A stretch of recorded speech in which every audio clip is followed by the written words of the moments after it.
If you think Greece is all about islands and beaches, Lake Kremasta might surprise you. Located in the mountains of central Greece, this is the largest artificial lake in the country, surrounded by forests, dramatic landscapes, beautiful bridges, and small mountain villages.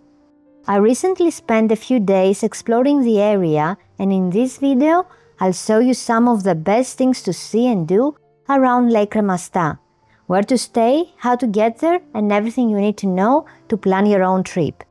I'm Chrysula, I'm from Greece, and on this channel, I will help you discover both the famous and lesser known parts of my country. Let's explore Lake Kremasta. Lake Kremasta is located in central Greece, between the regions of Evrytania and Aetolia-Acarnania.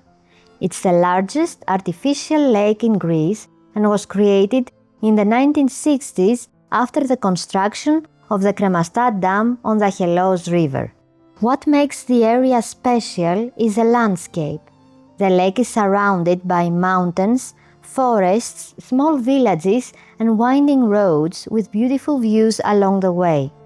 Despite its impressive scenery, Lake Kremasta is still relatively unknown to international visitors, making it a great destination if you want to experience a quieter and less touristy side of Greece.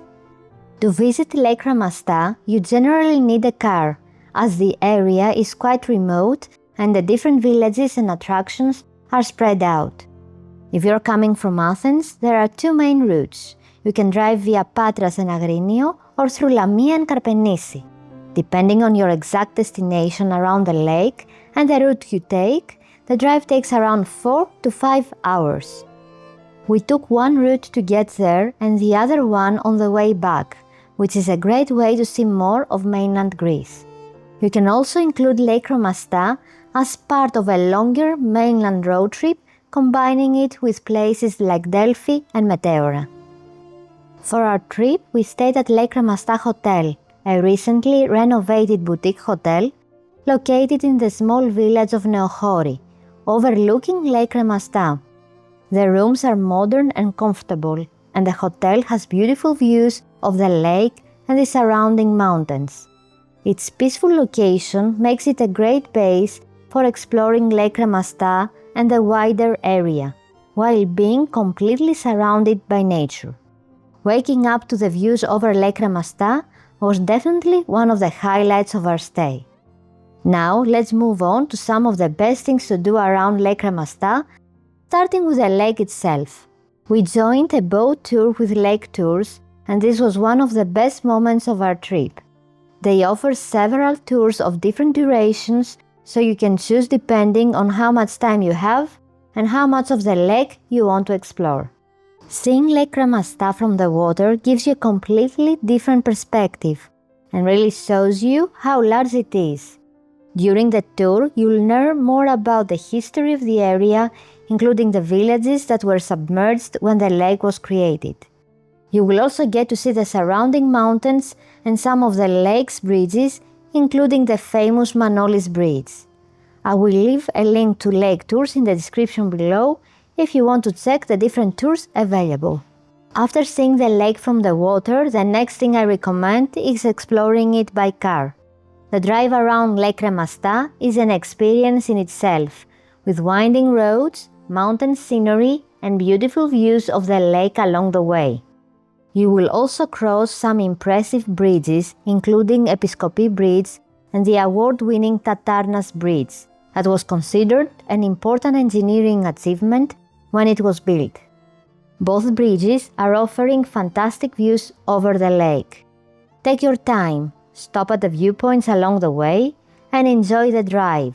This is one of those places where getting from one point to another is part of the experience.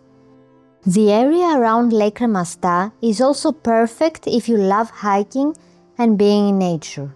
One of the places we visited was the stone bridge of Vignani, a beautiful 33-meter-long, single-arch bridge hidden in the forest along the Megdova River.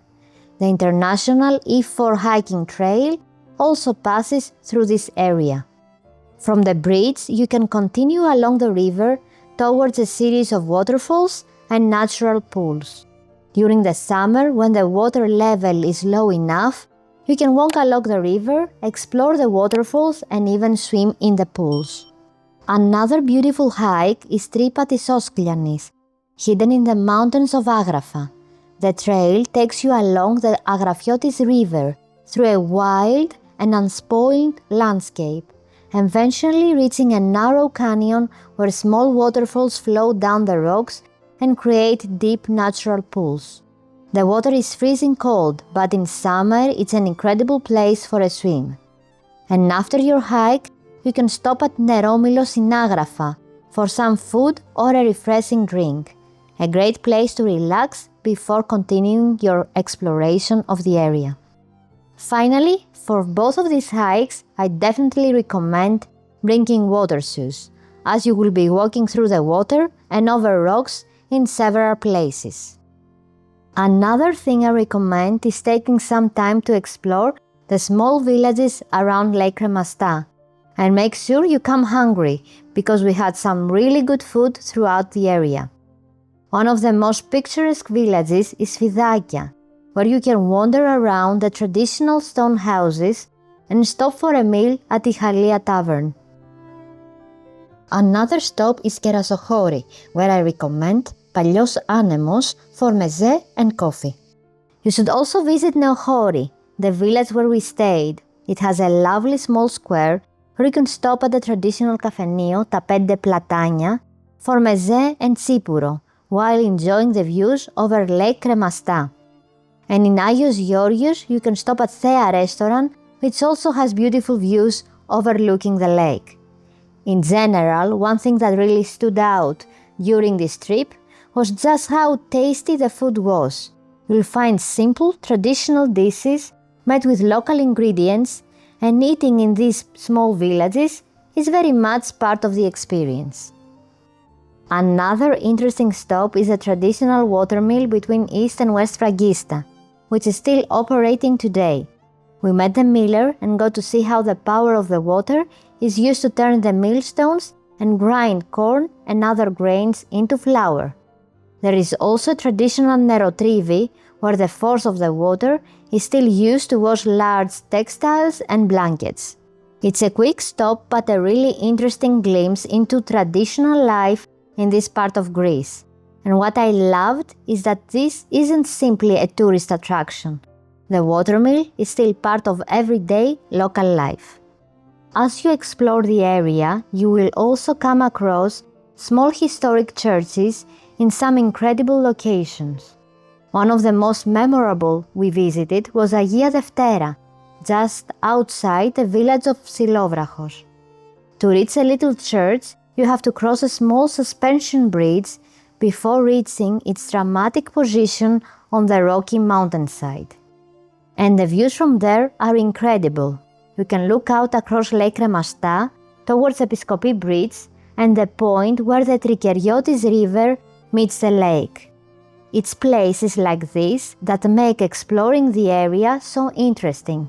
There are small, unexpected gems hidden throughout the landscape. Before you plan your trip to Lake Kremasta, there are a few things worth knowing. I would recommend spending at least 3 nights in the area. The distances can be longer than they look on the map, and with the mountain roads, it takes time to get from one place to another.